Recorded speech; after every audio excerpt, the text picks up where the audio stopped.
Hello friends, स्वागत है आपका टीडीएम क्लासेस पे। मैं तिलक आप लोगों का स्वागत करता हूं आज की इस नई वीडियो साइंस की श्वसन तंत्र के अंतर्गत। साथियों, कहीं पर भी सिस्टम वर्ड दिखता है तो उसका अर्थ होता है ग्रुप ऑफ ऑर्गन, अर्थात अंगों का समूह। कहने का मतलब ये हुआ कि वे सारे के सारे अंग जो एक जैसा काम करते हैं, अर्थात वो सारे के सारे अंग जो श्वसन की क्रिया करते हैं या फिर श्वसन की क्रिया में सहायता करते हैं, उन सभी अंगों को एक साथ मिलाकर कहा जाता है श्वसन तंत्र।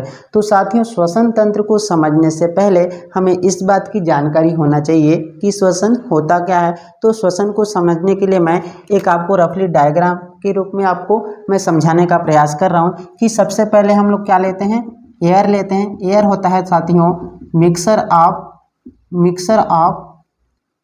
गैस, अर्थात जो गैसों के समूह होते हैं उसको क्या बोलते हैं, एयर बोलते हैं। एयर कहाँ जाता है, उसके बाद एयर जाता है नोज में, अर्थात नाक में जाता है। नाक से होता हुआ एयर जाता है फेरिंग्स में जाएगा, इसको बोलते हैं ग्रसनी। तो जो हमने एयर लिया है अर्थात मिक्सर ऑफ गैसेस लिया है, वो नाक से होता हुआ कहाँ पर चला गया है, फेरिंग्स में चला गया है। फिर ये कहाँ पर जाता है, फेरिंग्स से होता हुआ, जिसे हम लोग विंड पाइप या फिर क्या बोलते हैं, ट्रेकिया बोलते हैं। ट्रेकिया जिसे हम लोग क्या बोलते हैं हिंदी में वायु नली के नाम से भी जाना जाता है, यहाँ पर पहुँचता है। फिर ट्रेकिया से होता हुआ जो एयर है वो जाता है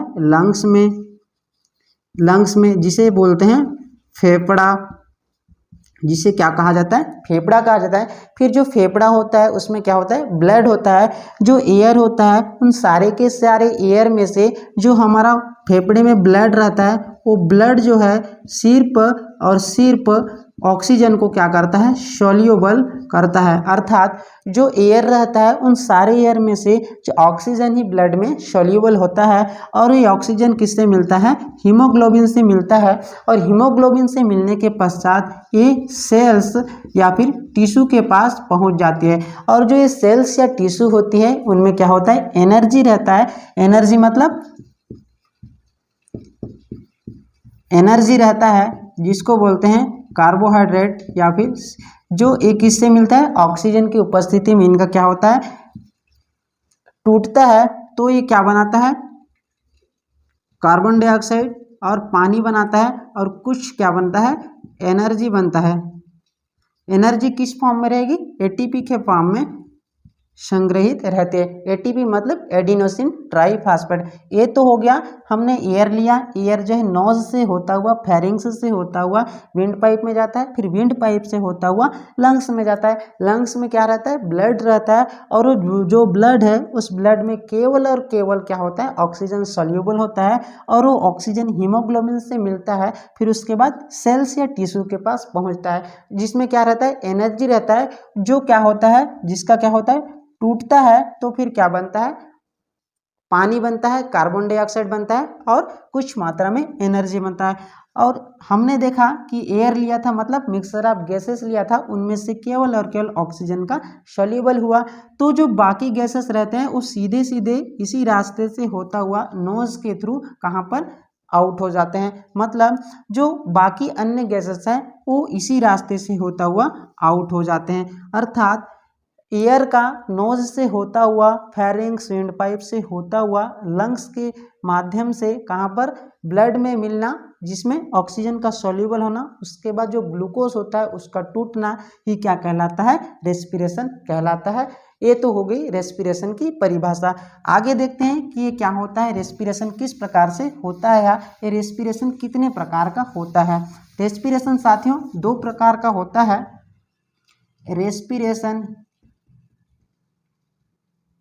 रेस्पिरेशन मतलब श्वसन दो प्रकार का होता है। एक होता है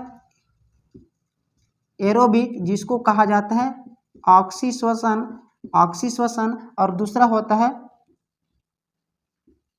जिसको कहा जाता है अनाक्सी श्वसन। ऑक्सी श्वसन से तात्पर्य है, सीधा सीधा नाम से ही स्पष्ट है, जो ऑक्सीजन की उपस्थिति में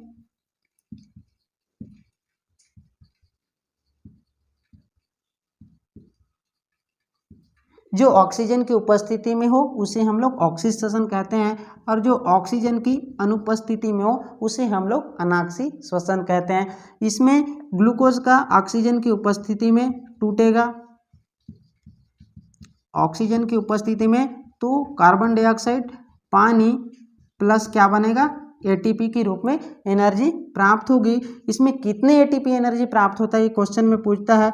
36 + 2 मॉलिक्यूल एनर्जी हमको प्राप्त होती है, अर्थात टोटल कितने मॉलिक्यूल एनर्जी प्राप्त होती है, 38 मॉलिक्यूल एनर्जी हमको प्राप्त होती है। वहीं अगर अनाक्सी श्वसन में कार्बोहाइड्रेट की बात किया जाए, इससे क्या बनेगा, लैक्टिक एसिड बनेगा, क्योंकि इसमें ऑक्सीजन की अनुपस्थिति में हो रहा है। तो लैक्टिक एसिड बनेगा, लैक्टिक एसिड बनेगा, उसके बाद कुछ मात्रा में एनर्जी बनेगा, जो कितने एटीपी मॉलिक्यूल बनता है बोलने से 2 एटीपी मॉलिक्यूल एनर्जी हमको अनाक्सी श्वसन से प्राप्त होता है। एटीपी का फुल फॉर्म है एडिनोसिन ट्राइफॉस्फेट। ये तो हो गई अनाक्सी श्वसन की बात। अगर मैं वहीं पर बात करूं, ये क्या है, पूर्ण दहन की प्रक्रिया है। इसको क्या कहा जाता है, कंप्लीट कंबस्टन कहा जाता है, क्योंकि इसमें ग्लूकोज का पूर्ण रूप से क्या हो रहा है, ग्लूकोज पूर्ण रूप से टूट रहा है, और यहाँ पर ग्लूकोज पूर्ण रूप से नहीं टूटेगा, तो इसे कहा जाता है अपूर्ण दहन। मतलब ग्लूकोज के अपूर्ण रूप से टूट रहा है और इसमें कम मात्रा में एनर्जी प्राप्त हो रहा है। अगर मैं बात करूं अगली, तो ये कहाँ पर होता है, इसकी अगर साइट की बात करूं तो ये कहाँ होगा, साइटोप्लाज्म में संपन्न होती है, साइटोप्लाज्म और माइटोकॉन्ड्रिया। ये कहाँ पर होती है बोलने से, साइटोप्लाज्म और माइटोकॉन्ड्रिया में संपन्न होती है। वहीं अगर मैं अनाक्सी श्वसन की बात करूं तो केवल और केवल ये कहाँ पर होगी, साइटोप्लाज्म में होती है। इसकी अगर मैं एग्जाम्पल की बात करूं तो एनिमल्स होते हैं, एनिमल्स हो गए, स्नैक्स हो गए, और जो बर्ड्स हो गए, इन सभी में जो श्वसन की प्रक्रिया होती है उसे आक्सी श्वसन कहा जाता है। वहीं अगर मैं अनाक्सी श्वसन की बात करूं तो जो माइक्रोब्स होते हैं, माइक्रोब सूक्ष्म जीव होते हैं, इंसेक्ट्स होते हैं, इनमें जो श्वसन की क्रिया होती है उसे अनाक्सी श्वसन कहा जाता है। ये तो हो गए दोस्तों ऑक्सीजन की श्वसन के प्रकार। 2 प्रकार के होते हैं, ऑक्सी श्वसन और अनाक्सी श्वसन। ये तो होगी श्वसन के प्रकार। अगला मैं कुछ जंतुओं के नाम बताऊंगा और उनके कुछ श्वसन अंगों के नाम बताऊंगा, जो कि मोस्ट आईएमपी होते हैं, जो सीधे एग्जाम में पूछे जाते हैं। अगर मैं बात करूं मेंढक की, फ्रॉग दोस्तों एम्फीबियंस होता है। एम्फीबियंस से तात्पर्य है कि जो उभयचर होते हैं, अर्थात जो जल एवं थल दोनों ही स्थानों पर पाए जाते हैं, उस प्रकार के एनिमल्स को एम्फीबियन एनिमल्स कहा जाता है। जो फ्रॉग होता है वो कौन सा है, एम्फीबियंस एनिमल होता है। ये क्योंकि अर्थ में भी रहता है, अर्थ में भी रहता है, और कहाँ रहता है, ये वाटर में भी रहता है। जब ये अर्थ में रहता है तो किससे सांस लेता है, लंग्स से सांस लेता है, और जब ये वाटर में रहता है तो किससे सांस लेता है, स्किन से सांस लेता है। अगर मैं दूसरी बात करूं, फिश की श्वसन अंग की बात करूं, तो जो फिश होता है वो किससे सांस लेता है, गिल्स या फिर फेफड़ों से सांस लेता है। तीसरा अगर मैं बात करूं कॉकरोच के श्वसन अंग कौन सा है अगर पूछेगा तो इसका श्वसन अंग है ट्रेकिया। ये साथियों डायरेक्ट ही क्वेश्चन पूछा जाता है कि निम्न जंतुओं के श्वसन अंग कौन से हैं, तो आप लोग को याद रहना चाहिए कि कॉकरोच का जो श्वसन अंग होता है उसे कहते हैं ट्रेकिया। अगर मैं बात करूं अमीबा, मतलब अमीबा के श्वसन अंग कैसे, अमीबा ये क्या है, एक कोशिकीय जीव है, तो अमीबा का पूरा शरीर ही एक क्या है, कोशिका भी है और एक बॉडी भी है। तो इसके श्वसन अंग कौन सा है कहा जाए पूछे तो इसका जो श्वसन अंग होता है इसे कहा जाता है बॉडी सरफेस। मतलब अमीबा के श्वसन अंग कौन सा है अगर पूछे तो बॉडी सरफेस होता है।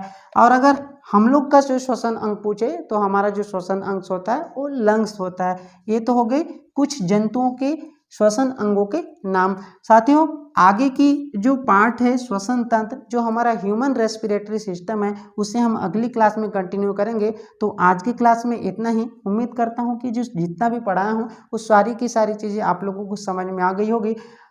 तो आज के लिए इतना ही, मिलते हैं अगली क्लास में। Thank you.